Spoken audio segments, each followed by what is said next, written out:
sesuai dengan makna takwa yang kita ketahui, yakni melaksanakan perintah Allah dan menjauhkan dari segala larangan Allah. Insya Allah dengan bekal takwa itulah kita akan mendapatkan kebahagiaan hidup di dunia yang fana ini, yang sementara waktu ini, yang banyak sahabat, saudara, tetangga kita telah meninggalkan kita.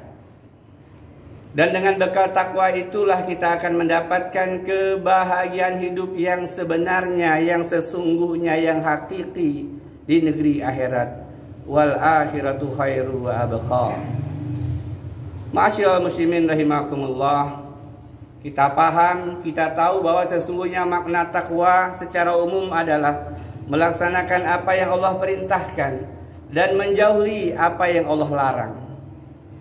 Kali ini kita akan bahas tentang larangan Allah Subhanahu wa taala, yakni perbuatan zalim. Ma'asyiral muslimin rahimakumullah. Zalim didefinisikan oleh para ulama diantaranya adalah melakukan sesuatu di luar koridor kebenaran, baik yang sifatnya kurang ataupun yang berlebih atau melebihi batas. Kemudian ketika kita paham definisi ini, maka insya Allah menjadi tonggak dasar awal untuk mengevaluasi diri kita, apakah kita termasuk orang-orang yang berbuat zalim ataukah tidak. Jadi melakukan sesuatu di luar koridor kebenaran, baik yang sifatnya kurang atau yang berlebih. Dan zalim termasuk dosa besar, karena sesungguhnya Allah dan Rasulnya telah mengharamkan perbuatan zalim itu.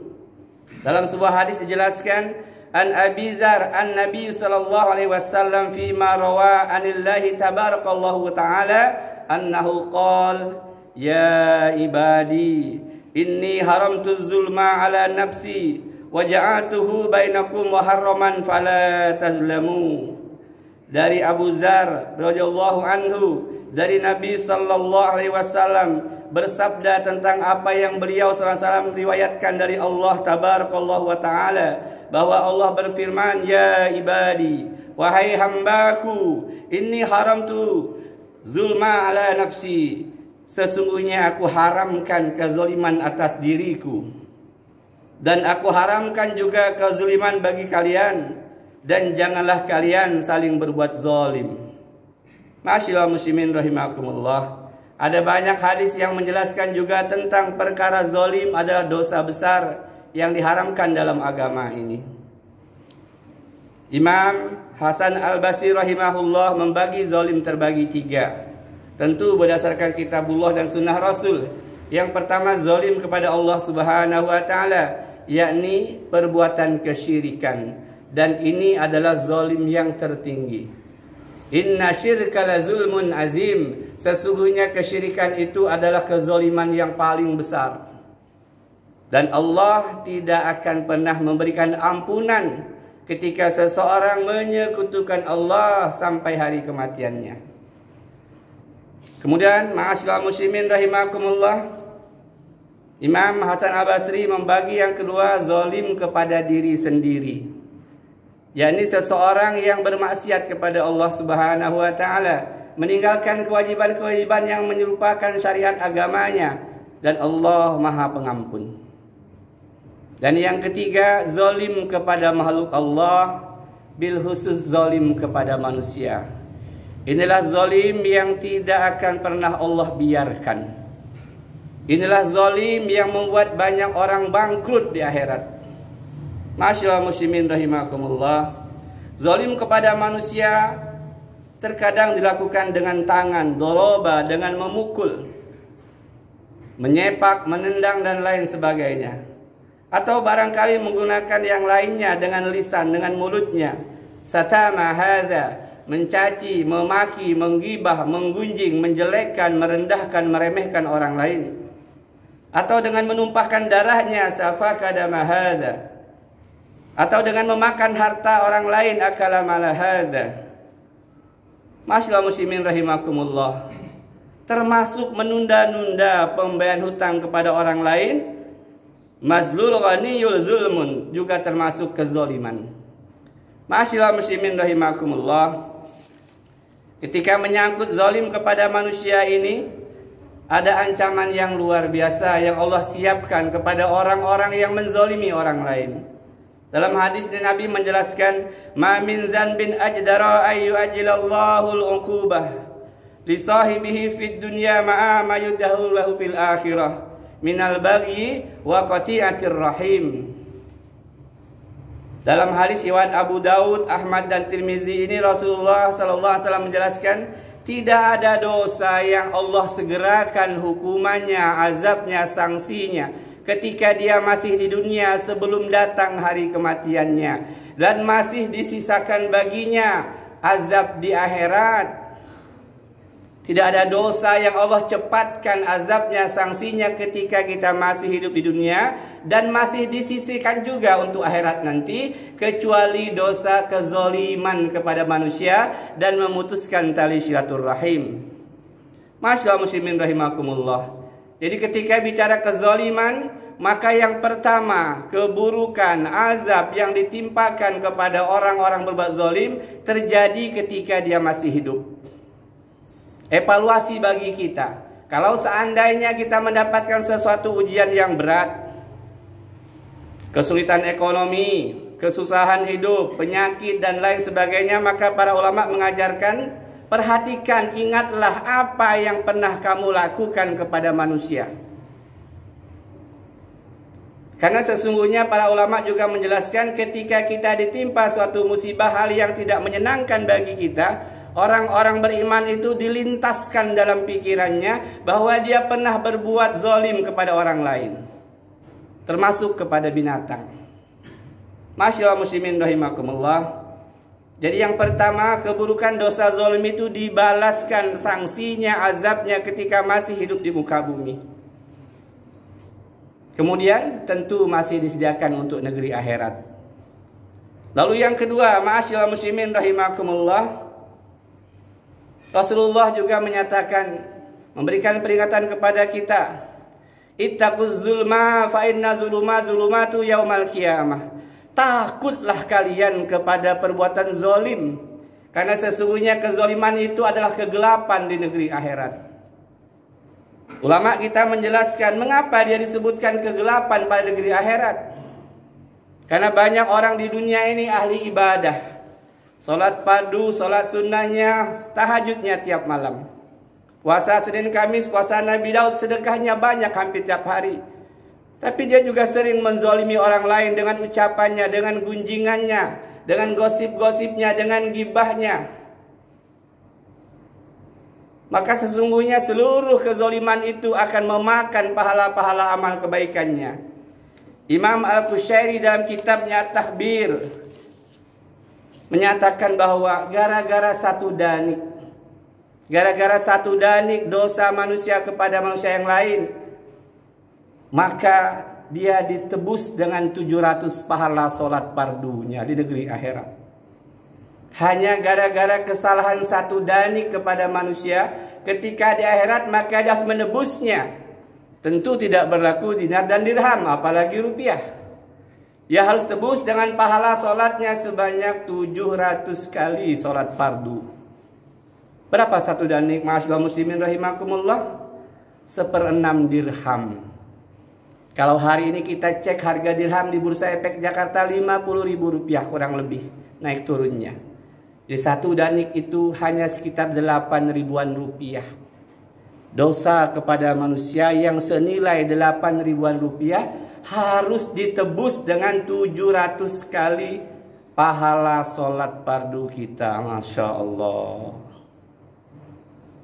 Kemudian Imam Al-Qasani juga menyatakan, seseorang menghadap Allah Subhanahu wa taala dengan membawa pahala sebanyak 70 pahala Nabi. Kita tahu Nabi jumlahnya 124.000 orang, Rasul 313 orang, yang wajib kita ketahui dan imani 25 orang.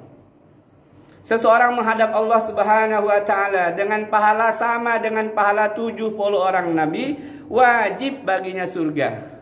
Tapi kemudian karena kesalahannya kepada manusia yang nilainya hanya setengah danik, maka tertunda dia masuk surga.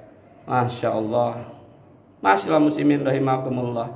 Imam As-Sawqani berkata, Aku heran kepada manusia yang sangat takut kepada perjudian, perzinahan, riba, minum khamr, tetapi mereka biasa-biasa saja dengan perbuatan zalim kepada manusia.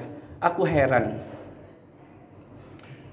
Kemudian Imam Sufyan Ats-Tsauri juga berkata, jika kamu membawa 70 dosa yang berhubungan antara kamu dengan Allah, menghadap Allah dengan 70 macam dosa, itu lebih ringan di sisi Allah Subhanahu wa taala dibandingkan kamu menghadap Allah dengan membawa hanya 1 dosa kepada manusia. Itulah kezaliman, kegelapan di hari kiamat. Ittaquz zulma fa inna zuluma zulumatu yaumal qiyamah. Ma'asyiral muslimin rahimakumullah. Yang terakhir, di antara keburukan dari perbuatan kezaliman, bahwa sesungguhnya seseorang menghadap Allah Subhanahu wa taala dengan membawa pahala yang banyak. Bis salati wa zakati wa siyami. Sabda Nabi SAW, seseorang nanti menghadap Allah dengan pahala yang sangat banyak, dari salatnya, puasanya, zakatnya, hajinya, infaknya, sedekahnya. Tapi dia juga membawa dosa kepada manusia karena celaannya kepada manusia, menggunjing manusia, memukul manusia, menggibah manusia, menghina manusia, memakan harta orang lain. Maka seluruh pahala-pahala yang dikumpulkan dengan susah payah diberikan kepada orang yang dizoliminya. Seandainya pahala itu sudah habis, sementara masih ada orang yang terzolimi ketika di dunia ini, maka diambillah dosa-dosa orang yang dizoliminya itu dan ditimpakan kepadanya, akhirnya dia dilemparkan ke neraka. Inilah yang kata Nabi SAW, al-muflis. Al-muflis, orang-orang yang bangkrut di akhirat. Barakallahu li wa lakum fil Qur'anil Karim wa nafa'ani wa iyyakum bima fihi ayati wa zikril hakim. Aqulu qouli hadza wa astaghfirullah. Innallaha ghafurur rahim.